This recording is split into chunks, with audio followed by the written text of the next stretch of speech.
अमरीकी रियासत Noida swing state क्यों कहलाती है? मौजूदा इलेक्शन सर्वे में कमला हैरिस और डोनाल्ड ट्रंप की क्या पोजीशन है?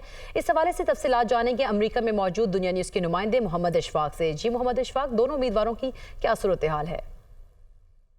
जी बिल्कुल, अमरीकी रियासत नवेडा में भी सदारती इलेक्शन के हवाले से सरगर्मियां अरूज पर पहुंच चुकी हैं। अगर अमरीकी रियासत नवेडा के हवाले से साल 2020 के हम बात करें तो साल 2020 में इसी रियासत में जो बाइडन को कामयाब करवाया था, यानी डेमोक्रेट को वोट कास्ट किया गया था।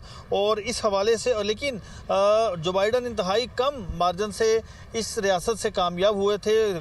तकरीबन 50% वोट उन्होंने हासिल किए, जबकि 47.67 वोट जो थे वो डोनाल्ड ट्रंप ने हासिल किए थे। अमरीकी रियासत नवेडा बुनियादी तौर पर स्विंग स्टेट के तौर पर तस्वुर की जाती है, क्योंकि जितने भी अभी तक सर्वेज हुए हैं इलेक्शन के हवाले से, तो उन तमाम सर्वेज में बज़ाहिर तो कमला हैरिस को ही कामयाब करार दे रहे हैं।